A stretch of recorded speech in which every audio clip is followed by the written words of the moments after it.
ሰላም ጤና ይስጥልን ተመልካቾቻችን ከአንከር ሚዲያ ዝግጅት ክፍል ያክብሮት ሰላምታችንን እናቀርባለን። የዕለቱን ዜናዎች ይዤ መጥቻለሁ። መሳይ መኮንን ነኝ።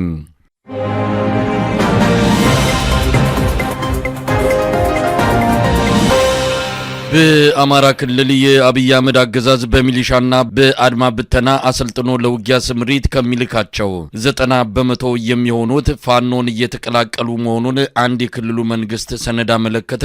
ካለፈው ወር መጨረሻ አንስቶ በአማራ ክልል ለአድማ ብተናም ሆነ ለመከላከያ ሰራዊት ምልመላ መቆሙም ታውቋል። በተለያዩ ወታደራዊ ማሰልጠኛ ካምፖች በስልጠና ላይ የሚገኙ የአማራ ተወላጆች ላይም ክትትል እየተደረገ እንደሆነ ነው ለአንከር ሚዲያ በደረሰ መረጃ ላይ ተመለከተው። የአብይ አህመድ አገዛዝ በአማራ ክልል መከላከያ ሰራዊቱ የጸጥታውን ኃላፊነት ለክልሉ መንግስት አስረክቦ ወደ መደበኛ ካምፕ ይገባል በሚል እንቅስቃሴ በጀመረበት በዚህ ወቅት የሚሊሻና አድማ ብተና ሰራዊቱ በከፍተኛ ቁጥር ፋኖን በመቀላቀል ላይ መሆኑ እየተገለጸ ነው። ሰሞኑን በስልጠና ላይ ያሉ ከ800 በላይ የአድማ በታኝ ምልምል ወታደሮች ወደ የቤተሰቦቻቸው እንዲበተኑ መደረጋቸው የአብይ አህመድ አገዛዝ ከፍተኛ አጣብቂኝ ውስጥ መግባቱን የሚያመለክት ነው ተብሏል። በሌላ ዜና የአማራ ክልል የቀድሞ ፖሊስ ኮሚሽነር ደስዬ ደጀን ከአቶ አረጋ ከበደ ጋር በተደረገ ስብሰባ ላይ ረግጠው መውጣታቸው ከስልጣን ለመነሳታቸው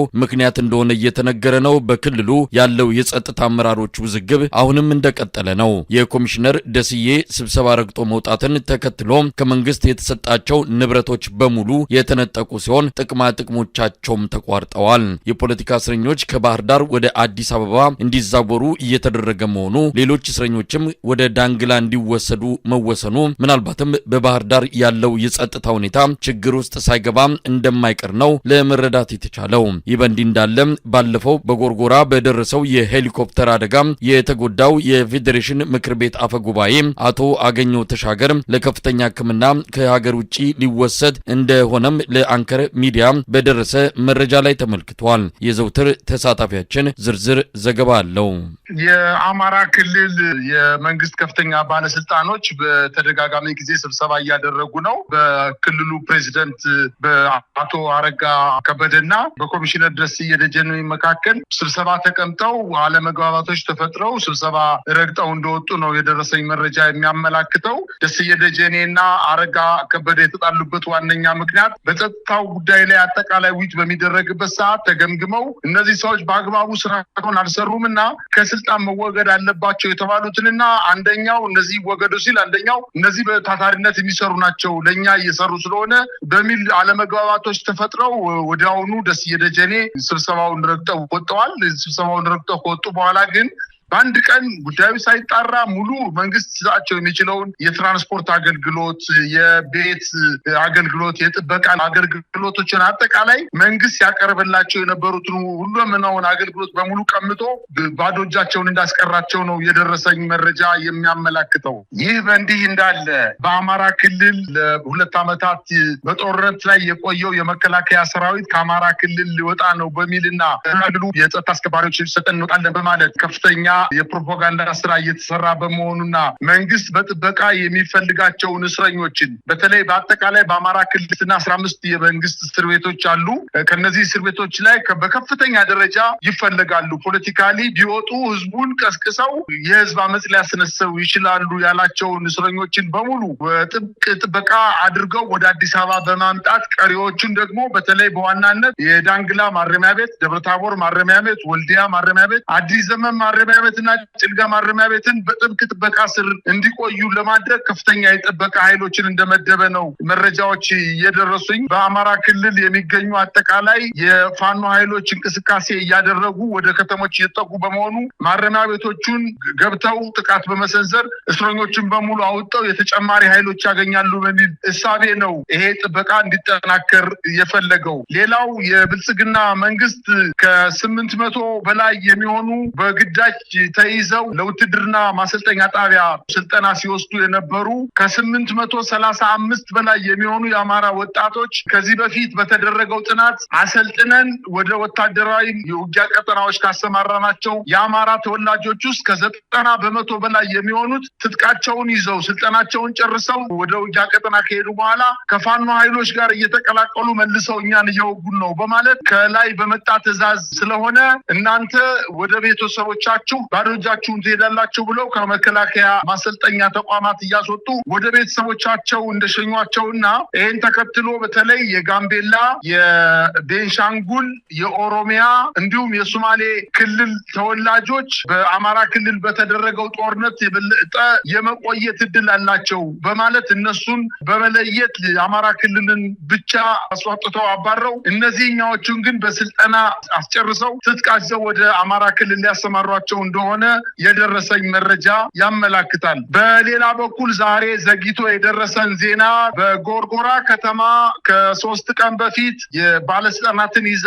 ጎርጎራ ሪዞርት አካባቢ ለማረፍ 2 እና 3 ደቂቃ ሲቀራት የነበረች አውሮፕላን መንግስት እንዳለው ከዛፍ ጋር ተጋጭታ ቴክኒካል ችግር ገጥሟት ነው የሚሉት። ፋኖዎች ደግሞ እንዳሉት እኛ መተን ባሪፊጅ መተን ነው የወደቀችውና በስሩ የሚገኙ የመንግስት ባለስልጣናትን ይዛ ስትንቀሳቀስ የነበረችን ሄሊኮፕተር ውስጥ መንግስት ቴክኒካል ችግር ደርሶባት ነገር ግን ምንም የተጎዳ ኃይል የለም በማለት በሚቀጥለው ቀን ከፌዴራል የሄደ የጋዜጠኞች ቡድን አባል ህይወቱ እንዳለፈ ራሱ መንግስት በገደምዳሜ የነገረን ቢሆንም ዛሬ ደግሞ የደረሰን መረጃ በስሩ የመንግስት ባለስልጣናት ከፍተኛ ጉዳት ደርሶባቸው አዲስ አበባ ሳር ቤት አካባቢ የሚገኘው ቫቲካን ኤምባሲ አካባቢ የሚገኘው ሲልክ ሮድ ሆስፒታል ውስጥ ሕክምና እየተደረገላቸው እንደሆነ ነው የደረሰኝ መረጃ የሚያመላክተው። እንግዲህ ከጋዜጠኛ ውጪ 2 የቪአይፒ አጃቢዎች ወዲያውኑ ህይወታቸው ያለፈ ቢሆንም ነገር ግን እነዚህ ከቁጥር ስማቸው ያልተጠቀሱ የቪአይፒ 2 አጃቢዎች ወዲያውኑ ህይወታቸው ያለፈ እንደሆነና በአጠቃላይ እስካሁን ድረስ በሄሊኮፕተሯ አደጋ የሞቱትን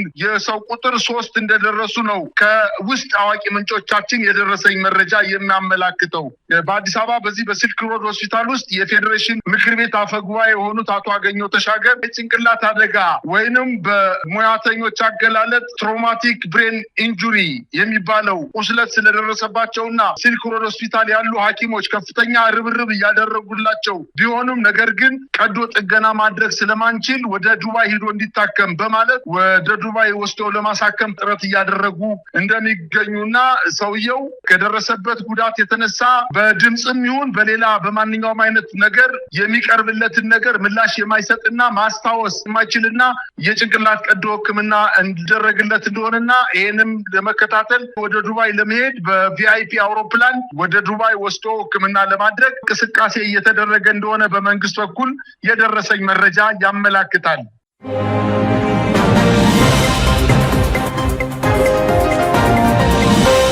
አሁን ዘግይቶ በደረሰን ዜና በአማራ ክልል በኮማንድ ፖስት ላለፉት 2 ዓመታት እስከ ወረዳ ድረስ በመዝለቅ የፖለቲካ ስራ እየሰራ የዘለቀው የመከላከያ ሰራዊት ለሲቪሉ አስረክቦ ወደ ካምፑ እንዲገባ እየተደረገ መሆኑ ታወቀ።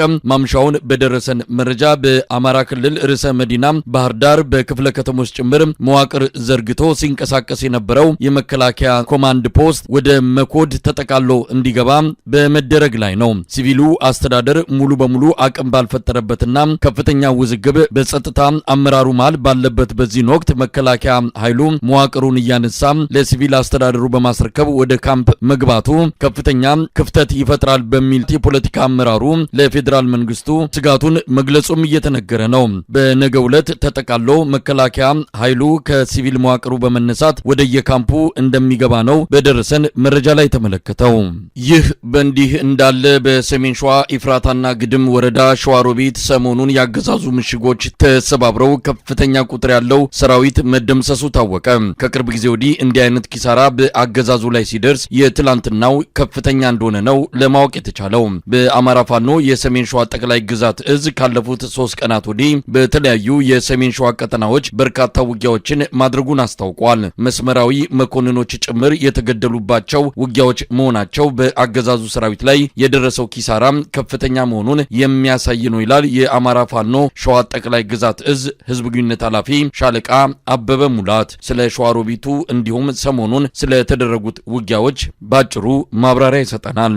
እንግዲህ በሸዋ ላይ ሸዋ ጠቅላይ ግዛት ተቆጣጥሮ በሚያስተዳድራቸው ቀጠናዎች ዙሪያ በጣም በርካታ ተጋድሎች እያደረግን ነው። ከነዚህ ተጋድሎችም በተለይ በሰሞኑ መራቤቴ አውራጃ እንደዚሁ በልበሊት እና ሌሎች በተለያዩ አካባቢዎች እዛ በጣም ትልቅ ንቅንቅ እየተደረገ ያለበት ሁኔታ ነው ያለ። በጠላትም ላይ ትልቅ ኪሳራ የደረሰ ነው። በባለፈው እንኳን ማስታወስ ብንችል የጠላት መስመራዊ መኮንን ሞቶ ወይም ተደምስሶ ውሎውን አውሏል። ለዛው ከፍተኛ የሆነ ስርዓቱ አገልጋይ የመስመራዊ የጦር መኮንኖችም ጭምር የተደመሰሱበት አውደ ውጊያዎች በመራቤቴ አውራጃ ላይ ተደርጓል። እንደዚሁም በመንዝ ላሎ ሞላሊ ወደ ወገሬ እንቅስቃሴ በሚያደርግበት ሰዓት ጠላት እንዳይንቀሳቀስና ወደ ኋላ ወደ ጉርጓዱ እንዲመለስ የተደረገበት ሁኔታ ነው ያለ። ሌላው በዚህ በሞጃና ወደራ ተጉለት አካባቢ ሞጃና ወደራ ሳሲት ቀጠና ላይ እንደዚሁ ጠላት ሰላ ድንጋይ ተንቀሳቅሶ ወደ ሳሲት ለመቆጣጠር እንቅስቃሴ አድርጎ ነበር። በአባት አርበኛውና በመደበኛ ጦር የአጼ ዳዊት ለጦር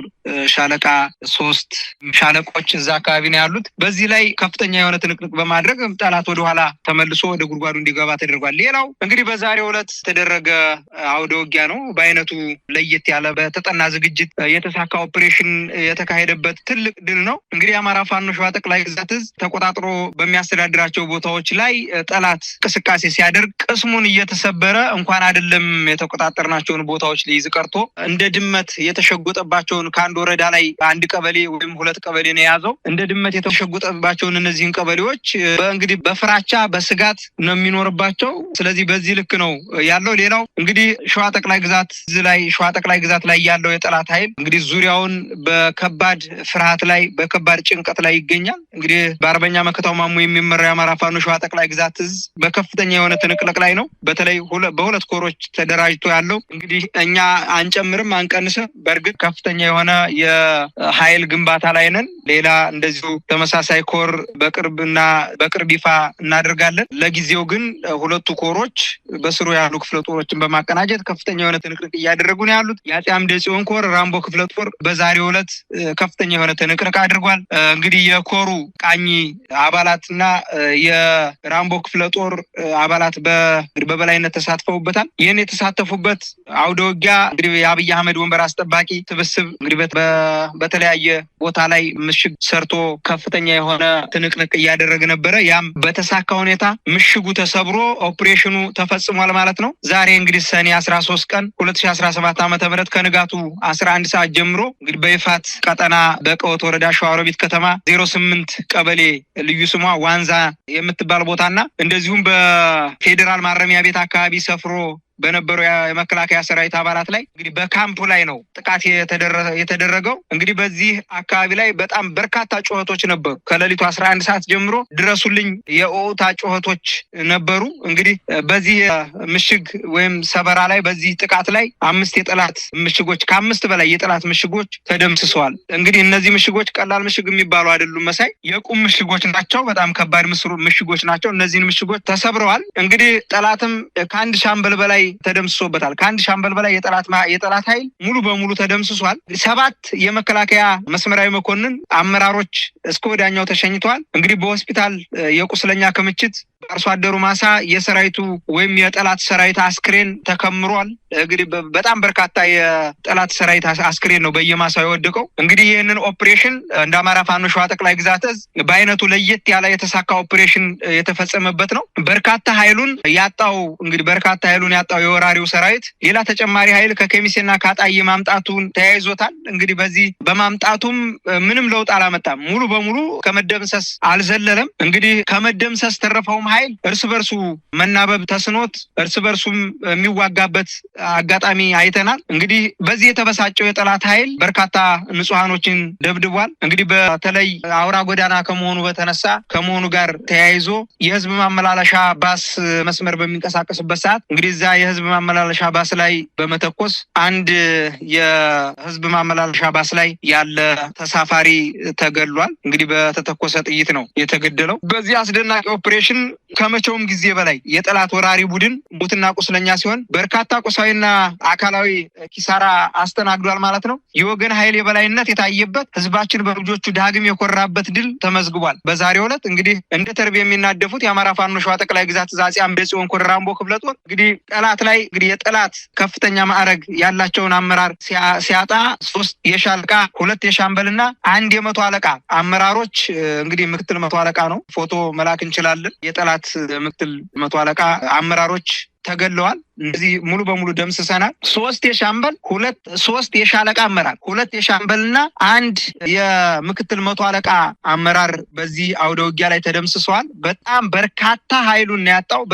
በሌላ በኩል ደግሞ ከተማረከው በርካታ ጥቁር ክላሽ ጋር ተያይዞ በጣም በርካታ ጥቁር ክላሽ ነው የተማረከው። 2 የቡድን መሳሪያ ብሬን 2 ብሬን ተማርኳል። ኢነርጋ በርካታ ኢነርጋ ተተኳሽና ኢነርጋ መሳሪያ ተማርኳል። 1 ስናይፐር ተማርኳል።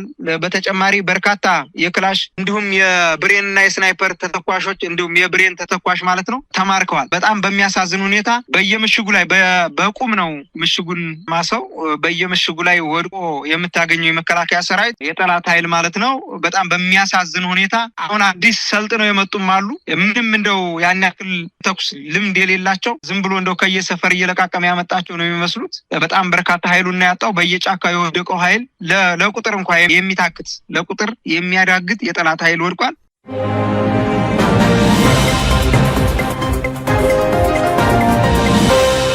በአማራ ክልል ሰሜን ጎጃም ዞን አንድ የሃይማኖት አባት በአብይ አህመድ ወታደሮች ታፍነው መወሰዳቸውን ተከትሎ ህዝባዊ ቁጣ ሊቀሰቀስ እንደሚችል ተገለጸ። የክብረ ደናግል ናዳ ማርያም አበመኔት ቆሞስ የኔታ ይባቤ በላይ ትላንት አርብ ሰኔ 13 ቀን የመከላከያ ሰራዊት ደንብ ልብስ የለበሱ ናቸው በተባሉ የጸጥታ ኃይሎች ከ300 በላይ ተማሪዎችን ከሚያስተምሩበትና በአስተዳዳሪነት ከሚያገለግሉበት ገዳም ታፍነው በመወሰዳቸው የሚጫና አካባቢው እንዲሁም እስከ ባህር ዳር ድረስ ህዝቡ በከፍተኛ ቁጣ ውስጥ እንደሚገኝ የደረሰን መረጃ ያመለክታል። መምህሩ በየዕለቱ መድኃኒት የሚወስዱባቸው ተደራራቢ ህመም እንዳሉባቸው ነገር ግን መድኃኒቴን እንኳን ሊያዝ እያሏቸው ፋታ ሳይሰጡ አጣድፈው የወሰዷቸው መሆኑን የተረጋገጠ ሲሆን ህዝቡ በአስቸኳይ ካልተለቀቁ ተቃውሞ ለማሰማት በመዘጋጀት ላይ እንደሆነም ተመልክቷል። የአስተዳዳሪው እስር በቀጥታ በጄኔራሎቹ የታዘዘ መሆኑንም ምናልባትም ወደ አዲስ አበባ ሊወሰዱ ስለሚችሉ ህዝቡ ሁኔታውን በንቃት እንዲከታተልም ጥሪ ቀርበዋል። ይህ በእንዲህ እንዳለ መጪው ክረምት ወቅት ለፋኖ ትግል ወሳኝ ምዕራፍ የሚታይበት እንደሆነ ተገለጸ። ክረምቱን ለመጠቀም ብዙ ስራዎችን እየሰራን ነው ሲል የአማራ ፋኖ ብሔራዊ ኃይል ማዕከላዊ ኮማንድ አባል አርበኛ ሳሙኤል ባለድል ለአንከር ሚዲያ በሰጠው ቃለ ምልልስ ገልጿል። የፋኖ ትግል በሁለተኛ ዓመት መግቢያ በሚሆነው መጪው ክረምት ብዙ መስራት አለብን፣ ህዝባችን ለዚህ ዝግጁ እንዲሆንም ጥሪ እናደርጋለን ብለዋል። የሚሊሻና የአድማ ብተና ኃይል እየፈረሰ ነው። ይህ ኃይል ወደ ፋኖ ተጠቃሎ መግባት አለበት። በስልጠናና በተለያዩ ዝግጅቶች የቆየው የአማራ ፋኖ ብሔራዊ ኃይል ሰራዊቱ ለታላቅ ተልዕኮ ተዘጋጅቷል በማለትም አርበኛ ሳሙኤል ገልጿል። በተለይ በጋው መጨረሻ አካባቢ ከነበረው ቀዝቀዝ ያለ ሁኔታ አሁን እየተቀላጠፈና እየሞቀ እየመጣ ያለበት ሁኔታ እንዳለ ይታወቃል። ከዛ በተጨማሪም ደግሞ ጋፋባም ከተመሰረተ ጊዜ ጀምሮ በአራቱም ነባር ድርጅቶች በነበሩት አካላት እንዲሁም መዋቅራት በርካታ ስልጠና በኮማንዶ ደረጃ በጎጃም፣ በሸዋ፣ በጎንደር፣ በወሎ እየተጧጧፈ ያለበት ሁኔታ እንዳለ ይታወቃልኝ። እንግዲህ መልክ ያለው ሀገር የሚረከብ ሰራዊት ነው። እንግዲህ ሁሌም ተደጋጋሚ እንደምንለው ሀገር የሚረከብ ሰራዊት ከመስራት አኳያ ስርዓትና ቅርጽ ያለው ወታደራዊ ጠባይን የተላበሰ ሰራዊት ከመስራት አንጻር በጣም በርካታ ስራዎች እየተሰሩ እንዳለ በተደጋጋሚ ምረቃዎች እየቀረቡ ያለበት ሁኔታ አለና ጥሩ መነቃቃቶች፣ ጥሩ እንቅስቃሴዎች እንዳሉ ነው የሚታይ። ከውጊያ አንጻር እንግዲህ ቀጠናዎችን የማስለቀቅና በተለይ ደግሞ ራስፓልቱን የመቆጣጠር ወደ ዋና ዋና ከተሞችም እየዘለቁ እየገቡ የሚፈልገውን ኦፕሬሽን እየሰሩ መውጣት አይነት እንቅስቃሴዎች በጠንካራው አለ። እንግዲህ ብዙ ቦታዎች እንደሚታየው ከወሎም ከጎንደርም ሸዋም ደብረ ብርሃን ዙሪያ ጎንደር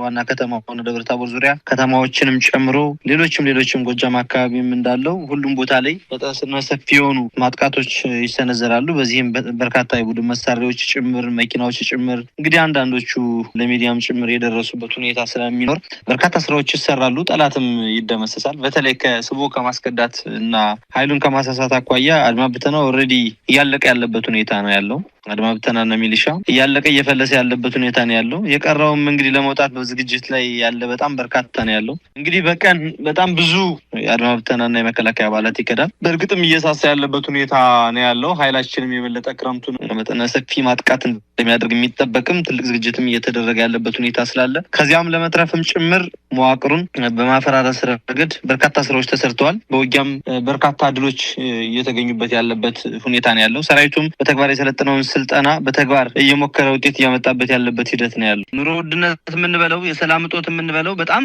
በሰፊው ሀገሪቱ ላይ እየተጧጧፈ ያለበት ሁኔታ ነው ያለው። ይሄ መቀልበስ አለበት።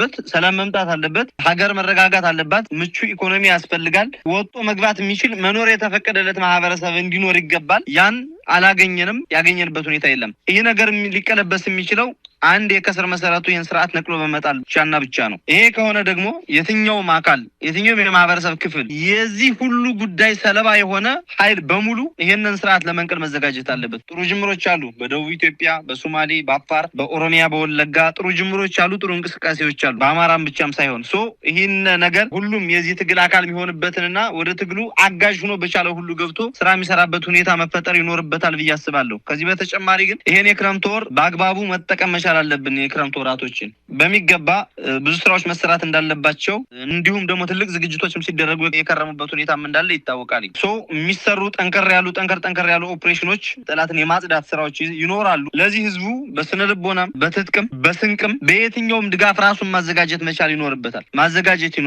ከዚህ በኋላ ለባንዳ የሚራራ ይኖረናል ብለን አናምንም። ስለዚህ በባንዳነት ሊሳተፍ የሚችል የትኛውም ኃይል ከየትኛውም የባንዳነት እንቅስቃሴ መቆጠብ ይገባዋል። የባንዳነት አካል የሆነው ሚሊሻ፣ አድማ ብተና፣ መከላከያ እነኚህ ኃይሎች አሁን ከሚያደርጉት የባንዳነት ሀገርን ህዝብን የማጥፋት ስራቸው መቆጠብ ብቻ ሳይሆን ራሳቸውን ለማዳንም ጭምር መሳሪያቸውን እየያዙ የታጠቁትን ትጥቅ እየያዙ ባይችሉም ሳይዙ ወደ ያገኙበት የፋኖ አደረጃጀት ራሳቸውን ለማዳን መሸሽ ይኖርባቸዋል። ይሄ ወቅት ስር ነቀል ማጥቃት የምናደርግበት ወቅት እንደመሆኑ መጠን ከዚህ ጥፋት ራሳቸውን ማዳን ይኖርባቸዋል። ምክንያቱም መኖር አለብን። ህዝባችን መኖር አለበት። በግልጽ ተናግሯል። አጠፋቸዋለሁ፣ እያፈረስኳቸው ነው ብሏል። መፍረስ አንፈልግም፣ መጥፋት አንፈልግም። ለዛም ተደራጅተናል። ይሄን ወቅት ተጠቅመን የከረምንበትን የቆየንበትን የረዥም ጊዜ ዝግጅት በሙሉ ወደ ማጥቃት ዘመቻ መግባታችን ስለማይቀር ለዚህ የትኛውም ኃይል ራሱን ማዘጋጀት እንዲኖርበትና ወደ ፋኖ እየተካተተ ለዚህ ዘመቻ ትምሪት እየተቀበለ ወደ ትግበራ የሚሄድበት ሁኔታ መፈጠር አለበት። ማህበረሰቡም ራሱን በዚህ እንዲያዘጋጅ በዚያው ውስጥ ያሉ አካላትም እየወጡ ሰራዊታችን እንዲቀላቀሉ ወደ ቤተሰቦቻቸው የመሄድና ራሳቸውንም ህይወታቸውንም የማትረፍ እድል ስለሚኖራቸው ቀድመው ይህንን ከማጥቃት በፊት እንዲያደርጉ ጥሪ ማቅረብ እፈልጋለሁኝ።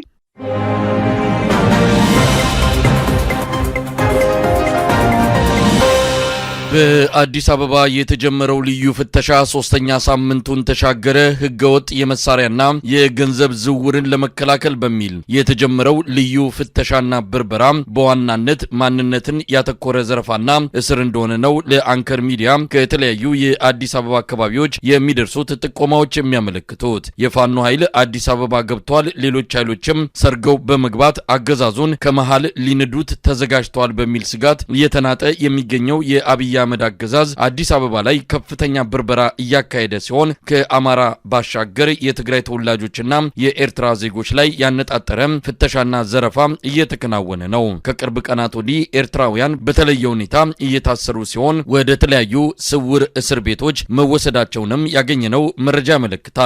የአዳነች አቤቤ አስተዳደር የአዲስ አበባን ሰላም ለማስጠበቅ በሚል በእድሜ የገፉ ነዋሪዎችን ጭምር ስልጠና እንዲወስዱ በማድረግ በከተማዋ በእያንዳንዱ ብሎክ የህዝብን እንቅስቃሴ የሚቆጣጠሩ የደንብ አስከባሪ ሰራተኞችን ያሰማራች ሲሆን ከኦሮሚያ ክልል ጋር በመተባበር በልዩ ሁኔታ የሰለጠኑ በሺዎች የሚቆጠሩ ሚሊሻዎችም በከተማ ውስጥ በተለያዩ ቦታዎች መስፈራቸው ታውቋል። የሰሞኑን ፍተሻና ዘረፋ በተመለከተ የዘውትር ተሳታፊያችንን ባጭሩ አነጋግሬዋለሁ።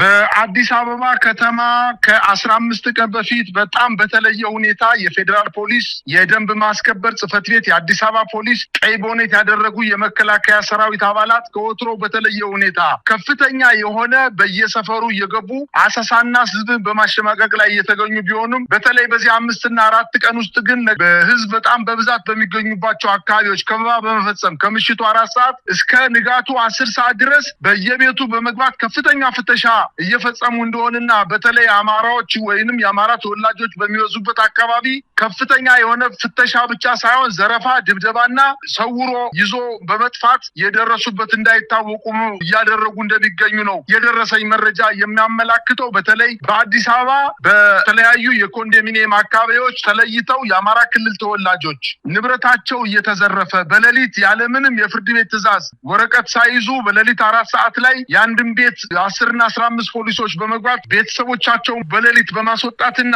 ቤቱን ወረራ በመፈጸም ፍራሽ በማንሳት በመቅደድ ቁምሳጥኖችን በመበርበር የተገኘውን ጥሬ ገንዘብና ሀብል፣ ወርቅ ወይም ውድ ጌጣጌጦችን ዘረፋ እየፈጸሙ እንደሚገኙ ነው የደረሰኝ መረጃ የሚያመላክተው። የሰራዊቱ አባላት በተለይ የአብይ አህመድ የታጠቁ የሌሊት ቀማኛ ወንበዴዎች በከተማዋ ላይ ከፍተኛ የሆነ ሀብት ማካበስ ላይ እንደሚገኙ ነው የደረሰኝ መረጃ የሚያመላክተው። ይሄ ፍተሻ ከምን ጋር የተያዘ ነው? ከወትሮ ከዚህ በፊት ከነበረው የፍተሻ አይነት ጋር የሚለየው ምንድነው? ሰርጎ የገባ ኃይል አለ ብለው ሰግተው ነው ወይስ በምን የተነሳ ነው? በአዲስ አበባ መጠነ ሰፊ የሆነ የደንብ አስከባሪ አዳነች አቤቤ እያሰለጠነች ነው። ምናልባት በቀጣይ አዲስ አበባ ላይ የታቀደ ነገር ካለ ከዚህ በፊት ሲነገር የነበረው የኦህዴድ አዲስ አበባ የደገሰው ድግስ አለ። በብዙ ሺህ የሚቆጠር ዙሪያውን ከቦ የሚጠብቅ ኃይልም አለው። በውስጥም እንደዚሁ በደንብ አስከባሪ ስም እንደዚሁ ሰራዊት እያሰለጠነልና ምንድነው የፈራው? የገጠመው ኃይል ትክክለኛ የሆነ ምክንያት ያለው በመጥፋትና ባለመጥፋት መካከል እየታገለ ያለ ኃይል እንዳለ አሁን እየገባው መጥቷል። ያ በተለይ የአማራ ሕዝብ የደረሰበት አጠቃላይ በደል የትኛውም ኃይል እንደማያስቆመው ስለሚያውቅ የበለጠ እየተደራጁ እንዳይሄዱ በአማራ ክልል እየተደረገ ያለው ጦርነት ወደ አዲስ አበባ እንዳይመጣ የሴፍቲኔት ተጠቃሚዎችን በተለያየ አጋጣሚ የመንግስት ተቋማት ሰራተኞችን በሌሊት አውጥቶ ከ60 ዓመት ያላነሱ ሽማግሌዎችን አሰልጥኛለሁ ብሎ ከ300 ከ400 ሺህ በላይ በአንድ እዚህ አሰልጥኛ አስመርቂያለሁ ያላቸው የሰላም ሰራዊት ያላቸው የውሸት እንደሆነ፣ ነገር ግን በየቀኑ መንግስት ሽብርና ስጋት ውስጥ እንደሆነ ራሱ በሚፈጽመው በህዝብ ላይ በሚፈጽመው በደልና አጠቃላይ ጅምላ ፍረጃና ፍጅት አዲስ አበባ ከተማ ላይ እንቅልፍ ተኝቶ ማደር እንዳልቻለ ነው። ምክንያቱም በአማራ ክልል እየተፈጸመ ያለ ወንጀል በሂደት የፈለገውን ያክል ኃይል ቢያስቆምም ወደ አዲስ አበባ ከተማ መምጣቱ እንደማይቀር ስለሚያውቅና እሱም ራሱ ገብቷል ብሎ ስለሚያምን አዲስ አበባ ከተማ ላይ ገብቷል፣ ኃይሉ ተጠናክሮ ገብቷል። ስለዚህ በማንኛውም ጊዜ አዲስ አበባ ከተማ ላይ እጠቃለሁ የሚል ፍርሃት ስላለበት ስልጣኑ ወንበሩ አስጠብቆ ለመቆየት አዲስ አበባ ከተማ ላይ ህዝቡ የፋኖን መምጣት በደንብ ተደራጅቶ እንዳይጠብቅ ለማድረግ የታሰበ ህዝቡን አሸማቆ አንገት ለማስደፋት ሰራዊቱ ደግሞ ተበረታቶ የበለጠ ጥበቃ እንዲያደርግ ዘረፋ በመፈጸም በተስፋ ብቻ ሳይሆን ከኪሱ የሞላ ገንዘብ ወርቅ ሽጦ ቤተሰቦችን የሚያስተዳድርበት በዘረፋ ያገኘውን ሀብት ቤተሰቦችን እንዲያስተዳድርበት ለማድረግና በአጠቃላይ ሰራዊቱ ከእጁ እንዳያመልጥ ለማድረግ በዘረፋ እንዲሰማራ በማድረግ ምናልባት የገባ መሳሪያ አለ የገባ ኃይል አለ ብሎ ወይንም የሰለጠነ ኃይል ገብቷል ወደ አዲስ አበባ ብሎ ካመነ እነዚህ ሰዎች ፈልገው እንዲያድኑት ነው። ነገር ግን ይህ አይደለም። እየፈተሹት ያለው አፈታተሽ የሀብት ፍለጋ ብቻና የአማራን አዲስ አበባ ላይ ያለ የአማራን ባለሀብት የአማራን የመንግስት ሰራተኛ የአማራን ነጋዴ ጥቃቅን ነጋዴዎችን ሳይቀር ሱቆቻቸውን በሌሊት እየከፈቱ እየገቡ ፍተሻ በማድረግ ልክ እንደ ገቢዎች ሚኒስተር ይህ ሁሉ የታገኘው አንተ ወጣት አይደለህም እንደ እያሉ እየደበደቡ እየቀሙ ንብረትን እየዘረፉ ነው። ግን በአጠቃላይ ግን የስርዓቱን መረበሽና የስርዓቱን መፈራረስ የሚያሳዩ ምልክቶች አዲስ አበባ ከተማ ላይ እየታዩ እንደሆነ ነው መረዳት የቻልኩት። መሳይ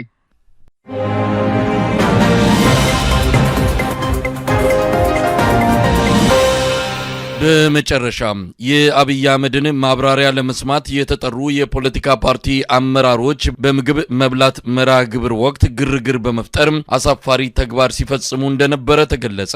ድግስ ጠርቶ ያበላቸው የብልጽግና ፓርቲ እነዚህን በተቃዋሚ ስም የተሰበሰቡ ግለሰቦችን አሳፋሪ ድርጊት በቪዲዮ ቀርጾ መያዙንም ለአንከር ሚዲያ የደረሰ መረጃ አመልክቷል። ምግብ ሲሻሙ የሚታይበት ትዕይንት ሆን ተብሎ በብልጽግና ፓርቲ በኩል ተቃዋሚዎች ፓርቲዎችን ለማዋረድ የተደረገ ሴራ ነው ቢባልም የተጠሩት ግለሰቦች ስብዕናቸውና በፖለቲካው ያላቸው አቅም ማጣት የፈጠረው የባህሪና የአስተሳሰብ ችግር ጭምር ውጤት እንደሆነም ጉዳዩን ሲታዘቡ የነበሩ አንድ የፓርቲ አመራር ለአንከር ሚዲያ ገልጸዋል። ህዝቡ ምን ያህል በችግርና በረሃብ ላይ እንዳለ የሚያሳይም አንድ የቪዲዮ ምስል በማህበራዊ ሚዲያ በቅርቡ መለቀቁ ይታወሳል። የአዳነች አቤቤ ሰልጣኞች የሆኑት የደንብ አስከባሪዎች በምግብ ግብዣ ወቅት ምግብ በማለቁ ሲሻሙና መሬት የወደቀውን ለማግኘት ሲታገሉ የሚያሳየው ቪዲዮ በማህበራዊ ሚዲያ ከተለቀቀ በኋላ የብዙዎች መነጋገሪያ ሆኖ መቆየቱ የሚታወስ ነው። አብይ አህመድ ለ3 ቀናት በአፍሪካ ልህቀት ማዕከል አልጋና ምግብ አዘጋጅቶ ሲያዝናናቸው የቆዩትና በሶስተኛው ቀን በቤተ መንግስት ፖለቲካዊ ትምህርት ለመማር ከአብይ ስር የተቀመጡት እነዚህ የፖለቲካ ፓርቲ አመራሮች ለአብይ አህመድና ለብልጽግና ፓርቲ ምስጋናና ውዳሴ በማቅረብ ላይ ያተኮረ ንግግር ማድረጋቸው እጅግ የሚያሳፍር ድርጊት ነው ሲሉ የመላው ኢትዮጵያ አንድነት ድርጅት መኢአድ የህዝብ ግንኙነት ክፍል ኃላፊ አቶ ታጠቅ አሰፋ ለአንከር ሚዲያ ገልጸዋል። እንደ ኦሮሞ ፌዴራሊስት ኮንግረስ ኦፌኮና ኦሮሞ ነጻነት ግንባር ኦነግ ሁሉ በአብይ አህመድ መድረክ ላይ ያልተገኘው መኢአድ የአብይ አህመድን ዲስኩር ለመስማት ጊዜ የለንም ሲል ጥሪውን ውድቅ አድርጎ አለመገኘቱን አስታውቋል። ውይይቱን እንድናደርግ ጥሪ ተደርጎልን ነበረ። ጥሪው የያዘው መልእክት ለኮሪደር ልማት ጉብኝትና ውይይት የሚል ነው። በዚህ አጀንዳ ላይ እንደ መኢአድ እንደ ተቃዋሚ ፓርቲ እዛ ቦታ ላይ ተገኝቶ መወያየት በህዝብ እንባ ላይ መቀለድና በህዝብ ቁስል ላይ ጨው እንደመነሰስ ስለሚቆጠር በዚህ ፕሮግራም ላይ መገኘት ተገቢ አልነበረም። መክረንበት አምነንበት ነው ያልተገኘ ነው። በፕሮግራሙ ላይ ተገኝቶ ጥያቄ ጠይቁም ጥያቄ የሚመልስ ስርዓት ነው ብለንም በዚህ ሰዓት አና የስርዓት አሁን ጥያቄ መልሶ ለዚህ ለውጥ ያመጣል የሚል እምነት የለን። በጣም ቆየ ይሄ ነገር ረጅም ጊዜ ሆኖታል። ይሄ ሊሆን እንደማይችል በደንብ አረጋግጠናል። ብዙ ጊዜ ጥያቄ ጠይቀናል። ብዙ ጊዜ ደብዳቤ ጽፈናል። በብዙ መግለጫዎች ጥያቄ ወደ ህዝብም ወደ እጁም ፎርዋርድ አድርገናል። ግን ማላገጫ የሚሆነው ለማላገጥ እዛ ቦታ ላይ መገኘት ተገቢ አይደለም። መድረኩ ተካሄደ። በተለያየ መልኩ በቴሌቪዥንም ተከታተል ነው። እንዴት አያችሁት? ግን መድረኩን ብዙ አስተያየት እየተሰጠበት ነው። እንደ አንድ የፖለቲካ ፓርቲ አመራር በተለይም ደግሞ የኢትዮጵያ የፖለቲካ ፓርቲዎች የጋራ ምክር ቤት አለ። ምክር ቤት ውስጥ እንዳላችሁ እገምታለሁ። በዛ ደረጃም የቀረቡ ሰዎች ናቸው ከአብይ አህመድ ጋር ሲነጋገሩ የነበሩት። ሲነጋገሩ ማለትም ይከብዳል። ሌክቸር ወይም ደግሞ ትምህርት ሲሰጣቸው የነበሩት ግን እንዴት አያችሁት? አጠቃላይ መድረኩ በእንደዚህ አይነት ሴታፑ የመድረኩ አጠቃላይ አብይ አህመድ ከላይ ተቀምጠው ቁልቁል ሌሎቹን እያየ እንዲህ አይነት ምክክር አለ ወይ በፓርቲዎች መሀል? ያሳፍራል። እንደዚህ አይነት ይሄ ተፎካካሪ ፓርቲ ብለውታል እነሱ። እኛ እንኳን ተቃዋሚ ብለን ነው የምናውቀው። ምክንያቱም ለፉክክር የሚያመች ሜዳ የለም። ተቃዋሚ ማለት በራሱ ችግር ያለው አይደለም እና ተፎካካሪ ፓርቲ ተብሎ ተቀምጦ እዛ ፎካከረው አካል ጋር ንጉሱ ከላይ ከታች ያለው ደግሞ እድል ስጠኝ እያለ እየለመነ በጣም በሚያሳፍር ሁኔታ እድል እንኳን ሲያገኝ አፋሽ አጎንባሽ አወዳሽ ሆኖ መቀመጥ በጣም ያሳፍራል። ይዞ የተነሳ የህዝብ ጥያቄ ምንድን ነው? ህዝብ እያለቀሰ እንባው ሳይደርቅ እያለ በረሃብ ነው እየተቆላ በብልጭልጭ ልማት ከቤት ንብረቱ ተፈናቅሎ በስቃይ ላይ ያለን ህዝብ በዚህ ህዝብ ላይ በቁስሉ ላይ ጨው እንደመነስነስ ሚጥሚጣ እንደመነስነስ ነው የሚቆጠረው። በመድረኩ የነበረው ውይይትን በለው ያው እንዳልከው ሌክቸር ነው ሲደረጉ የነበሩት። ይሄ ሊጠበቅ የሚችል ነው። ተደጋጋሚ አይተናቸዋል። እንደ ተቃዋሚ ፓርቲ ሆነው የሚቀርቡ ሰዎች እውነት ለመናገር ምንድን ነው የሚቃወሙት? የተነሱለትስ ዓላማ አላቸው ወይ? እውነት በፕሮግራም ነው ወይ የሚመጡት? ስታይ ምንም ፕሮግራም ያላቸው አይመስልም። ለኢትዮጵያ ህዝብ የማይመጥን ነው። እዛ ቦታ ላይ የሚገኙ አካላት በዕለቱ የሚዘጋጅ ቡፌ አለ። ከቡፌው ተቀራምቶ ከመመለስ ውጪ ሌላ ዓላማ ብለው የተነሱለት የቆሙለት ዓላማ እንዳለ ሁሉ አይታየኝ። ምንድን ነው የተነሱት ጉዳዮች?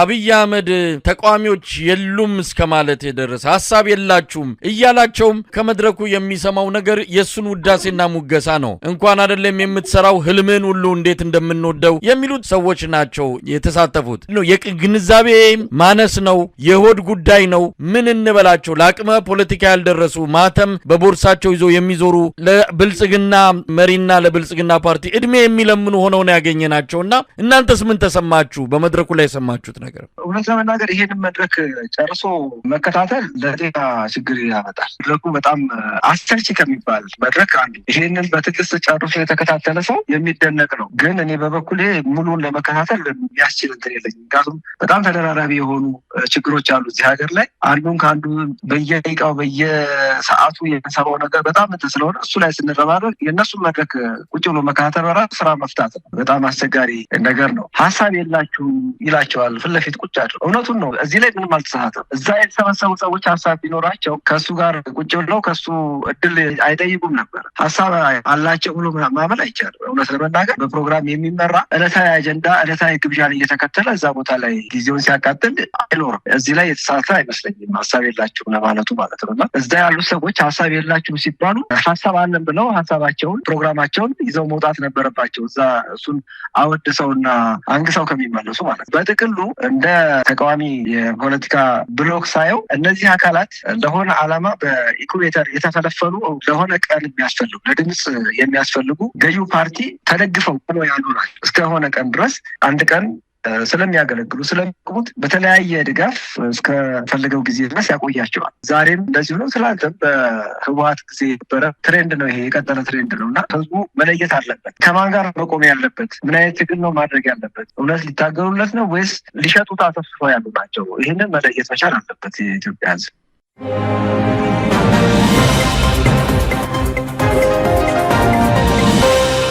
ተመልካቾቻችን ዜናዎቹ እነዚህ ነበሩ። ከአንከር ሚዲያ ዝግጅት ክፍል መሳይ መኮንን አስተናገርኳችሁ። ጤና ይስጥልኝ።